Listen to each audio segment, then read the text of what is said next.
I think some of our workplace practices that have made us successful, certainly we have a coach on retainer.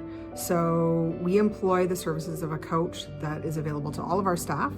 Each of our staff is encouraged to meet with our coach once every couple of weeks, maybe every 2 or 3 weeks for an hour to 90 minutes. And each employee is welcome to work through any challenges they may be, business interpersonal challenges, relationships at home,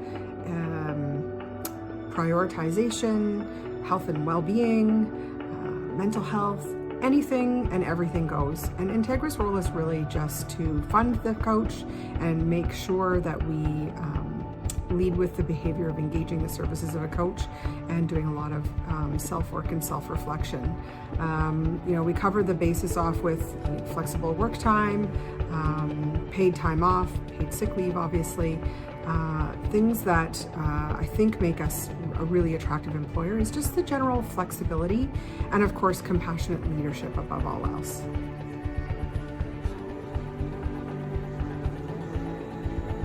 Yeah, great question. We really enjoyed going through the audit process. The survey results, not particularly surprising. One thing that came up was a workload. So we're really looking thoughtfully at what the challenges are within our environment. Realistically, we're still in startup mode. We opened 3.5 years ago.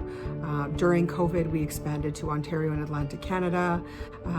Obviously, the business realities of working through COVID have been very real for us. So we've been looking at ways where we can evaluate workload, have people really think about what tasks and activities really energize them, what their strengths are, get people working more at things that are innately within their own skill comfort level, and really working towards having workloads that are manageable day in and day out.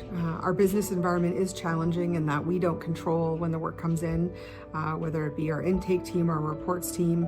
The reality is we're at the service of other people a lot of the time, but we've adopted some interesting tactics.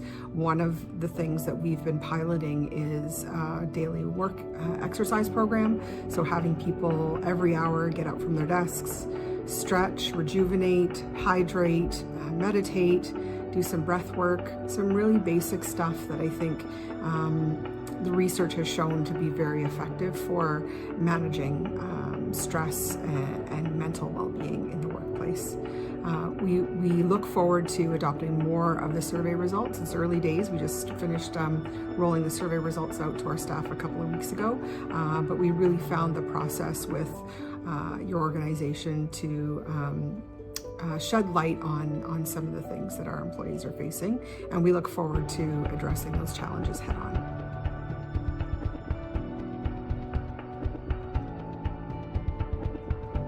Obviously, one of the challenges that everyone has faced over the last year has been COVID. I think we recognized early on that individuals were struggling, certainly with adapting to the realities of COVID, whether it was working from home, feeling isolated, fear of catching COVID, fear of coming to work because of the risk of COVID.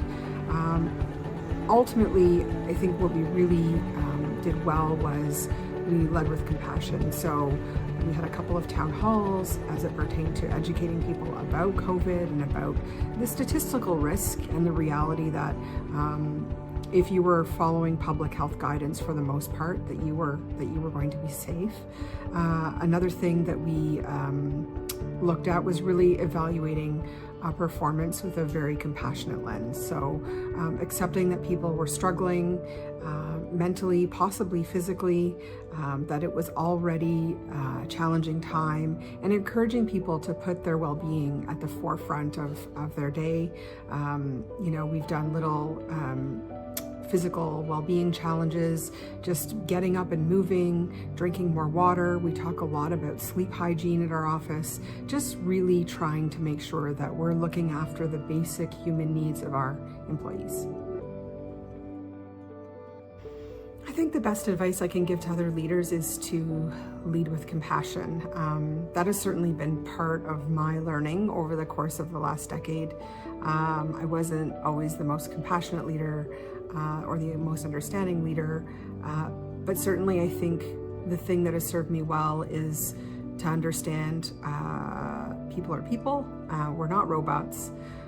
Some days are going to be better than others from an emotional standpoint, from a productivity standpoint, from a creativity standpoint, and really try to understand the challenges that people face, both in the workplace and externally within the comfort level of each individual employee. Get back to basics. Treat humans as humans would want to be treated, and really, again, with a really compassionate lens for the challenges that people are facing during COVID and beyond.